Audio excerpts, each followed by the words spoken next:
Hello friends, I hope you all are fine. Welcome back to my channel.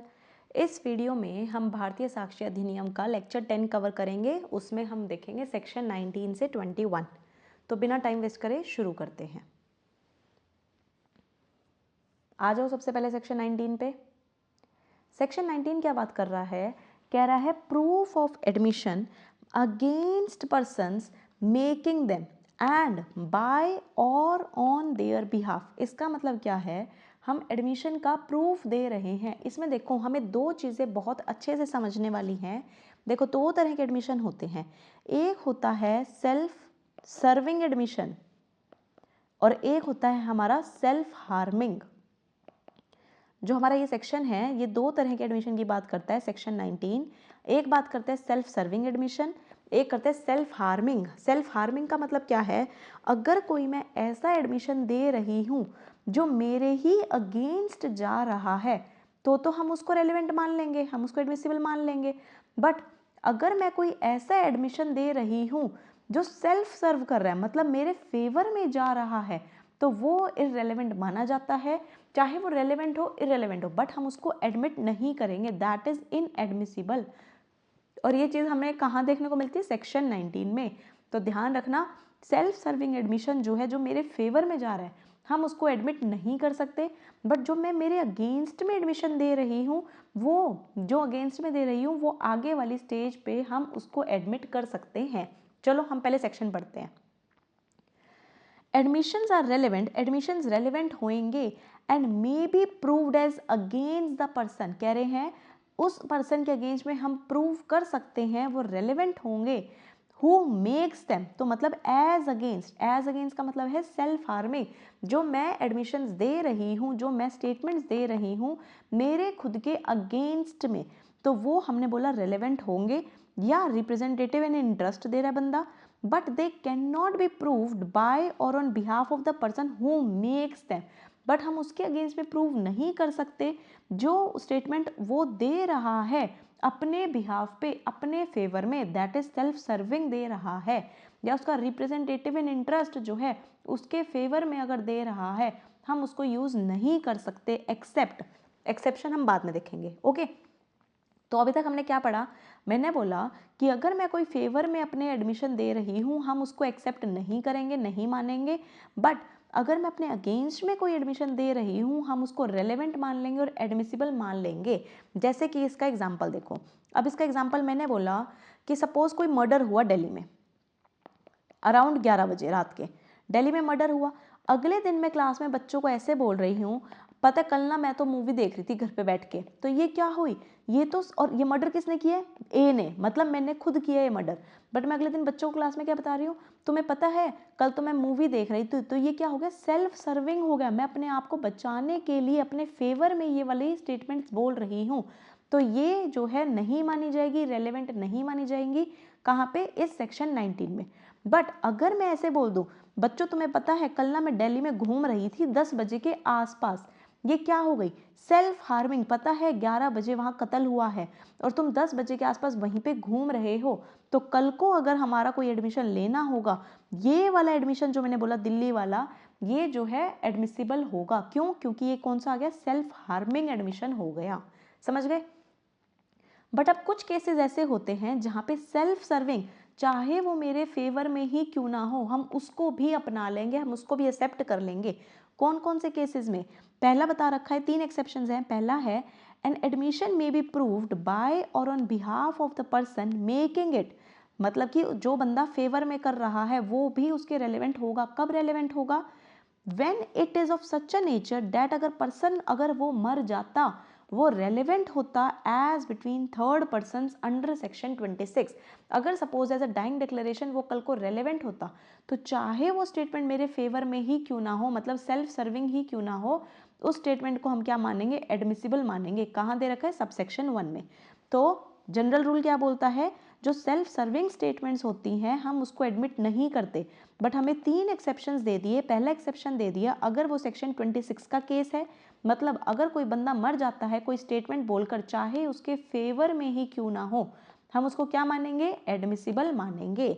समझ गए? अब आ जाओ subsection 2 पे। An admission may be proved by or on behalf of the person making it, मतलब कि वही self serving statement वो भी क्या होगी, हम यहाँ पे उसको रिलायबल मानेंगे। कब? when it consists of a statement of the existence of any state of mind या body relevant or in fact an issue made about the time when such a state of mind या body and is accompanied by conduct rendering its falsehood improbable। इसका मतलब self serving वाली relevant मानेंगे। कब मानेंगे? Just wait, मैं एक बार इसको थोड़ा सा इरेज कर दूं। हमने बोला सेल्फ सर्विंग वाली रेलेवेंट मानेंगे अगर वो तुम्हारा क्या दिखा रहा है, कोई भी तुम्हारा स्टेट ऑफ माइंड दिखा रहा है। इससे स्टेट ऑफ माइंड से ये पता लग रहा है कि वो चीज़ तो फॉल्सहुड इम्प्रोबेबल है, मतलब फॉल्स तो हो ही नहीं सकती। जैसे कि सपोज मैं अपना सर दबा रही हूँ पढ़ाते पढ़ाते, ठीक है, और मैं बोल रही हूँ आज तो मेरा सर बहुत ज़्यादा दुख रहा है, तो ये मेरा क्या दिखा रहा है? स्टेट ऑफ माइंड दिखा रहा है। और जब मैं अपने सर को दबा रही हूँ वो मेरा वहाँ पे कंडक्ट दिखा रहा है। तो इसका मतलब मेरे स्टूडेंट्स क्या सोचेंगे? हाँ मैम बिल्कुल सच बोल रही है, पॉसिबल ही नहीं है कि मैडम झूठ बोल रही है। तो ये मेरा क्या दिखा रहा है? State of mind. तो चाहे ये स्टेटमेंट मेरे फेवर में ही क्यों ना हो, बट मेरा कंडक्ट ऐसा है जो मेरा स्टेट ऑफ माइंड डिपिक्ट कर रहा है, जो कि गलत हो ही नहीं सकता। तो वो वाली स्टेटमेंट भी मेरी क्या मानी जाएगी? रेलेवेंट मानी जाएगी, एडमिसिबल मानी जाएगी, चाहे वो मेरे फेवर में ही क्यों ना जा रही हो। समझ गए? अब आ जाओ थर्ड पे। थर्ड इसका एक्सेप्शन क्या है? An admission may be proved by or on behalf of the person making it, मतलब self serving, if it is relevant otherwise then as an admission. इसका मतलब ठीक है भाई, एन एडमिशन की तरह वो हो सकता है सही ना हो, बट अदरवाइज रेलेवेंट है। अदरवाइज रेलेवेंट है मतलब हो सकता है किसी और सेक्शंस में वो रेलेवेंट हो, चाहे सेक्शन 5 में हो, 4 में हो, कहीं भी और रेलेवेंट हो। अगर वहाँ रेलेवेंट है, चाहे वो मेरे फेवर में हो, तब भी वो क्या मानी जाएगी? एडमिसिबल मानी जाएगी। ठीक है, तो हमने बोला proof of admission against person जो उसके अगेंस्ट कर रहा है। तो सेल्फ हार्मिंग वाली तो ठीक है रेलेवेंट है एडमिशंस वो वाले, बट सेल्फ सर्विंग वाली रेलेवेंट नहीं होती। कहाँ से पता लगा? हमें ये पता लगा इस लाइन से, but they can not be proved. किसके अगेंस्ट में? जो वो बंदा स्टेटमेंट कर रहा है। समझ गए? बट उसके 3 एक्सेप्शंस कौन कौन से पड़े? अगर वो सेक्शन 26 में फॉल होता है, अगर वो हमारा कंडक्ट ऐसा दिखा रहा है कि वो गलत हो ही नहीं सकता, या फिर वो किसी और तरीके से रेलेवेंट दे रखा है, तो वो हमारे सब एडमिशंस क्या माने जाएंगे? हमारे सब एडमिशन रेलेवेंट माने जाएंगे। समझ गए? अब आ जाओ एक इलस्ट्रेशन पे। कह रहा है the question between A and B is whether a certain deed is or is not forged. कह रहे हैं ए और बी के बीच में क्वेश्चन अराइज हुआ कि क्या ये डीड जो है फर्जी है कि नहीं। A affirm that it is genuine. A क्या बोल रहा है? भाई ये तो देख जेन्युइन है, मैं तो बता रहा हूँ ये जेन्युइन है। बी क्या कह रहे हैं? ना भाई ये मैं सच बता रहा हूँ, ये तो फॉर्ज्ड है, ये फर्जी है। ए में prove a statement by B that deed is genuine. अब क्या है? ए के पास भी वही डीड है, बी के पास भी। अब अगर ए को प्रूव करना है ये जेन्युइन है, तो ए प्रूव करेगा बी की स्टेटमेंट से, बी की एडमिशन वाली डीड से कि हाँ ये स्टेटमेंट सही है। और अगर ए बी को प्रूव करना है ये फॉर्ज्ड है, तो बी किससे प्रूव करेगा ये चीज़? ए की डीड से। But A can not prove by himself. A खुद की डीड दिखाकर नहीं बोलेगा कि ये जेन्युइन है। सिमिलरली बी खुद की डीड दिखाकर नहीं बोलेगा कि ये फॉर्ज्ड है। तो तुम्हें अगर प्रूव करना है तो तुम्हें एक दूसरे की डीड से ही प्रूव करना होगा। और ये सेम जो है एमसीक्यू में भी क्वेश्चन बनता है प्री पॉइंट ऑफ व्यू से। ओके, अब आ जाओ अगले पे, सेक्शन 20 पे। सेक्शन 20 क्या बोल रहा है? When oral admissions as to contents of documents are relevant. कह रहे हैं ओरल एडमिशन कब रेलेवेंट होगा, ये ध्यान रखो। हमने बोला भाई ओरल एडमिशन रेलेवेंट नहीं होता। क्या बोल रहे हैं? ओरल एडमिशन रेलेवेंट नहीं होता unless until the party proposing to prove them shows that he is entitled to give secondary evidence। देखो हमें पता है दो तरह के एविडेंस होते हैं, एक होता है प्राइमरी एविडेंस, एक होता है सेकेंडरी एविडेंस, जो हम आगे पढ़ेंगे सेक्शंस में। प्राइमरी एविडेंस होता है जब हम खुद वो डॉक्यूमेंट ही दिखा देते हैं। सेकेंडरी क्या होता है? जब हमें प्राइमरी नहीं दे पाते तो हम सेकेंडरी एविडेंसेस देते हैं। तो अब ये सेक्शन क्या कह रहा है? कह रहे हैं वैसे तुम ओरल एडमिशंस नहीं दे सकते। क्यों नहीं दे सकते? क्योंकि बेटा जी जो डॉक्यूमेंट में कंटेंट लिखे होते हैं तो उसके लिए सिर्फ और सिर्फ तुम documentary evidence and that too हम प्राइमरी एविडेंस ही प्रेफर करते हैं। बट ओरल एडमिशन हम उसके लिए प्रेफर करते ही नहीं। कंटेंट्स ऑफ डॉक्यूमेंट की बात हो रही है, ध्यान रखना। ओके, बट इन्होंने क्या बोला, हम ओरल एडमिशन जनरल रूल की तरह रेलेवेंट नहीं मानेंगे, पर हम रेलेवेंट मान लेंगे कब, जब तुम ये दिखा दो कि तुम एंटाइटल्ड हो सेकेंडरी एविडेंस देने के लिए। अगर मानो मेरे को बोला गया कि तुम्हें इस डॉक्यूमेंट को प्रूव करना है, मैं चल पड़ी ओरल एडमिशन देने कि हाँ जज साहब मैंने वो देखा था, उस बंदे ने ऐसे लिखा था वैसे लिखा था। अरे तुम्हारी बात कैसे मान ले, पहले तुम ये प्रूव करो कि तुम्हारे पास प्राइमरी डॉक्यूमेंट तो है ही नहीं, ठीक है, अब तुम ये दिखाओ कि तुम सेकेंडरी एविडेंस देने के लिए लायबल हो, सेकेंडरी एविडेंस तुम एंटाइटल हो, तुम दे सकते हो। सेकेंडरी एविडेंस कौन कौन से होते हैं, हो सकता है तुम उसकी फोटोकॉपी ले आओ, ये हम आगे पढ़ेंगे इस चीज़ के बारे में, हो सकता है मैं फोटोकॉपी से प्रूव कर दूं। अगर मैंने ये प्रूव कर दिया कि हाँ मैं सेकेंडरी एविडेंस दे सकती हूँ, तब तो मुझे ओरल एडमिशन अलाउ कर देंगे, ठीक है। और क्या प्रूव करना पड़ेगा, मैंने बोला unless and until the party proposing to prove them shows that he is entitled, मैं entitled हूँ मेरे को एविडेंस देने के लिए सेकेंडरी, या फिर और unless the genuineness of a document produced is in question। इसका मतलब उन्होंने वो डॉक्यूमेंट प्रोड्यूस कर दिया, भाई इसकी जेन्युइननेस जो है वो क्वेश्चन में है, उसको प्रूव करो। तो अगर मैं अपने सेकेंडरी एविडेंस से भी प्रूव नहीं कर पा रही तो लास्टली मैं उसको ओरल एडमिशंस में प्रूव कर सकती हूँ। बट जनरल रूल हमारा क्या बोलता है, जनरल रूल कहता है कि तुम ओरल एडमिशन नहीं कर सकते हो डॉक्यूमेंट्स के कंटेंट्स का, ठीक है, क्योंकि उसके लिए हमें क्या चाहिए होते हैं, डॉक्यूमेंट्री एविडेंसेस रिक्वायर्ड होते हैं। ये भी इंपॉर्टेंट क्वेश्चन है प्री पॉइंट ऑफ व्यू से। अब आ जाओ अगले पे 21 पे, इस वीडियो का लास्ट सेक्शन है admissions in civil cases when relevant. Admission civil cases में कब रेलेवेंट होंगे।